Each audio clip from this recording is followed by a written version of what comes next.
एक बार भगवान विष्णु आनंद में विराजमान थे। पद्मावती और माता लक्ष्मी दोनों उनके पास में विराजी हुई थी। दोनों बैठी।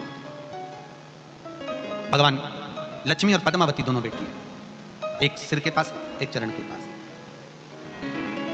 कुछ समय बाद वहीं पर ब्रह्मदेव का आगमन हुआ और ब्रह्मा जी आगमन पाकर भगवान नारायण पद्मावती से लगकर उठे और उठकर लक्ष्मी की ओर झुके।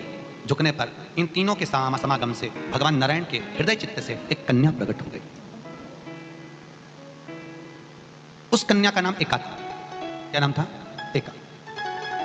अब 10 उसके गुण इतने प्रबल थे, वो 10 गुण उसके बड़े प्रबल थे कि वो एका जिसको निहारती थी उसको संपदावान बना देती थी, जिसको देख लेती थी उसके जीवन में वो आनंद की अनुभूतियां करा देती थी। एका जिस मार्ग से जाती थी उस मार्ग के द्वार खोल देती थी। एका का पुण्य इतना पुण्य प्रखर। पद्मावती और लक्ष्मी ने कहा, महाराज ये बेटी आपके द्वारा निर्मित हुई है, इसका कन्यादान करना चाहिए। हमारे यहाँ हिंदू धर्म में रीति है, जिस दिन कन्यादान करा जाता है उस दिन व्रत रखा जाता है। अब आजकल रखते कि रखते हो मालूम नहीं, और कन्यादान करते समय व्रत रखा जाता है। व्रत रखना, याद रखना, ये कथा कहीं नहीं मिलने वाली। आप लोग बड़े आनंद में श्रवण करें जिससे आपको ज्ञात हो। एका का कन्यादान करना है। भगवान बोले कन्यादान करें, किसको दें? एका किसको दी जाए? एका प्रदान किसको करी जाए? पुण्यता किसको दी जाए? भगवान नारायण ने उसी समय लक्ष्मी और पद्मा से पूछा, तुम बताओ। पद्मा लक्ष्मी दोनों एका से पूछी, एका बताओ इसका पुण्य हम आपका हस्त कमल आपको प्रदान किसको करें, हम किसको दें? एका कहती है पिताजी।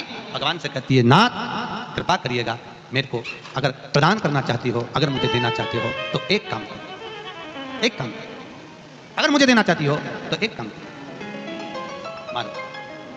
अब यदि आप देना चाहते हो तो भगवान एक काम, माता ने कहा कि पिताजी अगर कुछ देना चाहते हो तो ऐसी कृपा करो, संसार के मनुष्य अगर मृत्यु लोक में आकर 1 माह के अंदर 2 एकादशी का भी पुण्य भाग अगर ग्रहण करते हैं तो ये एका उनकी होती है और वैकुंठ का राह खोल देती है। इनके जाने से पहले अगर मैं प्रवेश करती हुई जाऊंगी और इनके मार्ग को सुलभ बनाती हुई जाऊंगी, वो एका 10 गुण के कारण एकादशी, 10 गुण और प्रखर मानी गई, सारे व्रतों में श्रेष्ठ।